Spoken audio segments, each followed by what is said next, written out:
बिस्मिल्लाहिर्रहमानिर्रहीम। My name is Mohammad Sufiyan. I am physics teacher. आज हम डिस्कस करने जा रहे हैं लेक्चर नंबर 6। सब्जेक्ट फिजिक्स है। RLC parallel resonance circuit. Parallel resonance circuit आज का हमारा टॉपिक है। Consider an RLC parallel circuit connected to alternating voltage source is shown in figure. ये हमारे पास फिगर है जिसके अंदर कैपेसिटर, इंडक्टर और रेजिस्टर एक अल्टरनेटिंग सोर्स के साथ पैरेलल कनेक्ट कर दिए गए हैं। अब इस सर्किट को मजीद डिटेल में बढ़ते हैं। The inductance coil L has negligible small resistance. ये जो हमने इंडक्टर कॉइल लगाई है ना, इसकी जो रेजिस्टेंस है वो नेग्लिजिबल है, स्मॉल है। जब तीन कंपोनेंट सीरीज में लगाए गए हों, सॉरी पैरेलल लगाए गए हों, तो उसकी जो इक्विवेलेंट रेजिस्टेंस है वो सबसे स्मॉल रेजिस्टेंस से भी कम आती है। तो अगर इसकी रेजिस्टेंस बहुत कम है तो इसकी सर्किट की जो इक्विवेलेंट रेजिस्टेंस होगी वो इस इंडक्टेंस की रेजिस्टेंस से भी कम होगी। अगर रेजिस्टेंस कम होगी तो हम देखेंगे, फिर आगे उसकी प्रॉपर्टीज में डिस्कस करेंगे। For which the circuit resonant at frequency omega R, for which capacitive reactance become equal to inductive reactance. Omega R resonance frequency है जिसमें एक्स सी एक्स एल के इक्वल होता है। तो properties of parallel resonance circuit, चूंकि ये इस topic में इतनी डिटेल नहीं है इसलिए हम भी इसको ब्रीफली पढ़ेंगे, डिटेल में नहीं पढ़ेंगे। सबसे पहली प्रॉपर्टी है the resonance frequency of parallel resonance circuit can be determined by using the expression. अब ये एक्सप्रेशन कैसे ड्राइव कर सकते हैं, जैसे कि लिखा हुआ है कि X C become equal to X L.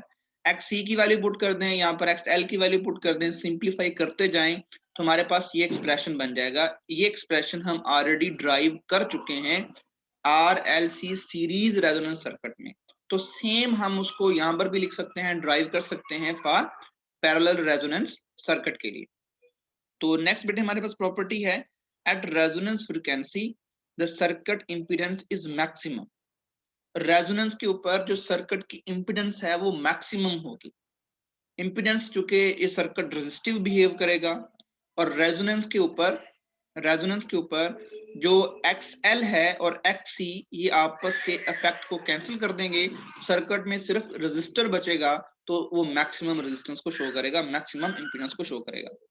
At resonance, the circuit current is minimum and is in phase with applied voltage। जैसे कि मैंने बताया है कि रेजोनेंस के ऊपर XL XC को कैंसिल कर देगा तो सर्किट में जस्ट रेजिस्टर बचेगा और रेजिस्टर के अंदर वोल्टेज और करंट इन फेज होते हैं।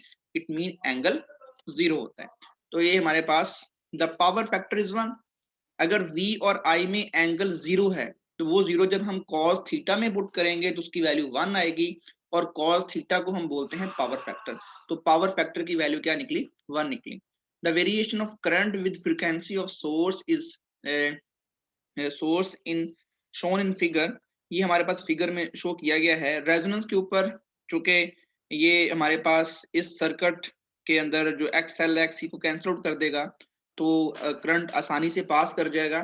तो रेजोनेंस फ्रीक्वेंसी के ऊपर करंट मिनिमम होता है और उससे कम फ्रीक्वेंसी के ऊपर और उससे ज्यादा फ्रीक्वेंसी के ऊपर करंट ज्यादा होता है, कम नहीं होता। क्योंकि इस रेंज के अंदर, इस ग्राफ के अंदर एक ऐसा पॉइंट आ गया है जिसके ऊपर करंट मिनिमम हो गया है, मीन के वो करंट को रिजेक्ट कर रहा है। करंट को क्या कर रहा है? रिजेक्ट कर रहा है। और उस रिजेक्शन की वजह से इसे हम रिजेक्टर सर्किट भी कहते हैं। एक रीजन और ये है कि रेजोनेंस के ऊपर एक्स मतलब रेजिस्टर के अंदर, कैपेसिटर के अंदर गुजरने वाला करंट और इंडक्टर के अंदर गुजरने वाला करंट कैंसिल आउट कर देते हैं तो करंट हमारे पास फिर मिनिमम हो जाता है जो कि रेजिस्टर में से पास करता है। तो इसकी एक रीजन ये भी है। At resonance, the branch current IL and IC may each be larger than the source current। Resonance के ऊपर हो सकता है कि इनके करंट में भी मतलब पॉसिबल है कि यहां से करंट ज्यादा गुजरे। जब यहां से करंट ज्यादा गुजरेगा तो ऑब्वियस है रेजिस्टर का करंट क्या हो जाएगा? मिनिमम हो जाएगा।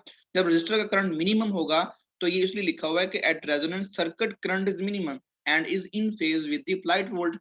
मैक्सिमम करंट L और C से गुजर गया और गुजरते हुए एक दूसरे के इफेक्ट को कैंसिल भी कर गया, तो फिर इफेक्टिव करंट वो होगा जो रेजिस्टर में से गुजरेगा और वो कम होगा as compare to L and C।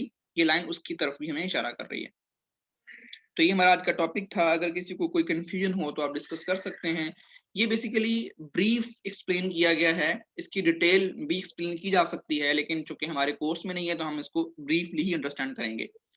Thank you for watching. अगर कोई क्वेश्चन आपके जहन में हो आप उसको पूछ सकते हैं कमेंट बॉक्स में कमेंट करके। Thank you.